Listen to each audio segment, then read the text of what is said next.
Pourquoi est-ce que les techniques sont si difficiles au début pour les débutants?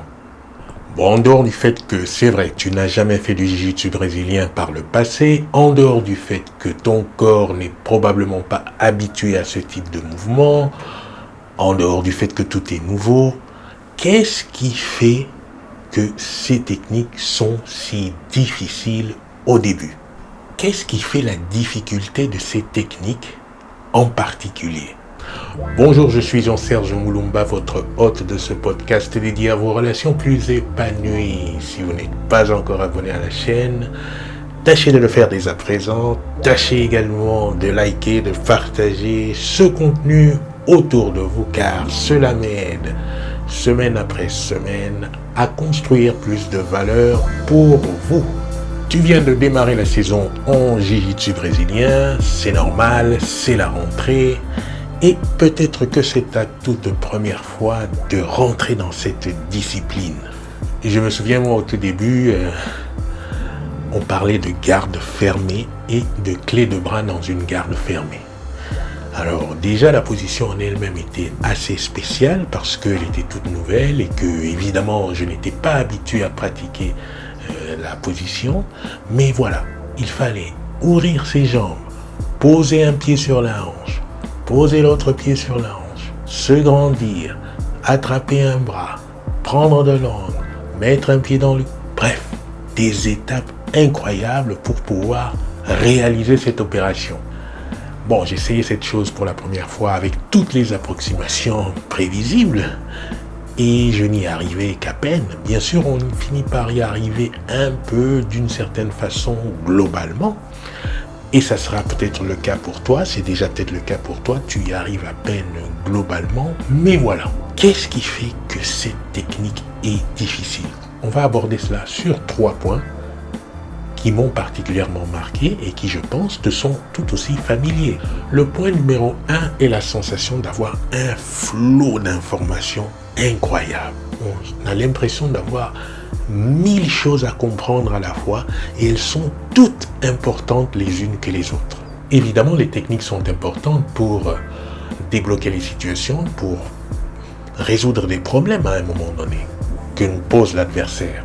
Mais en tout cas, au tout début, il est bon de réduire toute cette complexité informationnelle à quelque chose de plus restreint, de plus simple pour pouvoir progresser plus vite et rapidement. Ça, c'est quelque chose qui est possible en adoptant un schéma conceptuel et en relativisant la technique. Maintenant, dans la technique elle-même, si on considère qu'une technique a un début et une fin, pour simplifier, le fait de croire que le début, le milieu et la fin de la technique sont équivalents peut aussi nous induire en erreur. Alors je m'explique, évidemment, tout a sa place dans le processus de la technique. Cependant, par rapport à un contexte donné, le début de la technique sera beaucoup plus complexe que la fin de la technique, pour la simple raison qui est la suivante, c'est qu'au début de la technique, il y a énormément de possibilités par rapport à la fin de la technique. Donc il y a comme une hiérarchie de possibilités.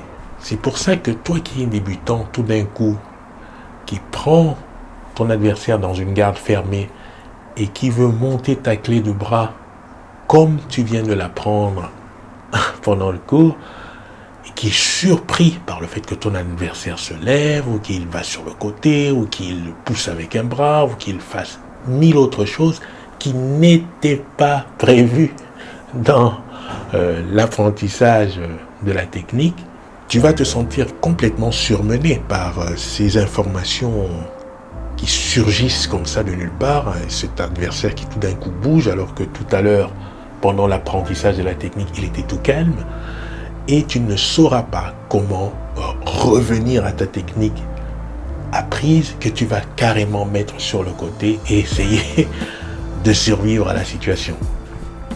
C'est pour ça qu'à force, tu vas te retrouver à apprendre des techniques à un moment donné et à les mettre sur le côté quand le moment de faire du sparring va arriver, parce que tu ne sauras pas comment les implémenter, étant donné toute la complexité et les paramètres qui interviennent et qui n'intervenaient pas, les paramètres notamment de résistance qui n'intervenaient pas au moment où tu apprenais la technique.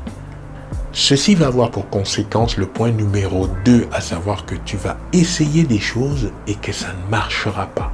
Tu vas te dire, mais c'est pas possible, je viens de l'apprendre, mais quand je l'essaye, ça ne marche pas. Bah oui, ça ne marche pas. Pourquoi? Parce que la technique est un moment fugace, qu'on l'a dit. Elle est aussi elle est une somme de phénomènes hiérarchisés. Étant donné une somme importante de paramètres que tu ne maîtrises pas dans l'application de la technique, il va arriver souvent que tu essayes des choses et que ça ne marche pas.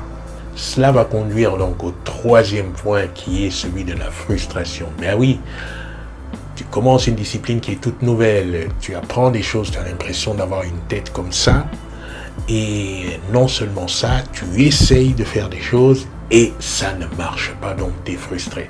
Bon, bien souvent on te dira comme discours, mais tu sais, c'est normal, il faut que tu sois frustré, et ça travaille l'ego, etc.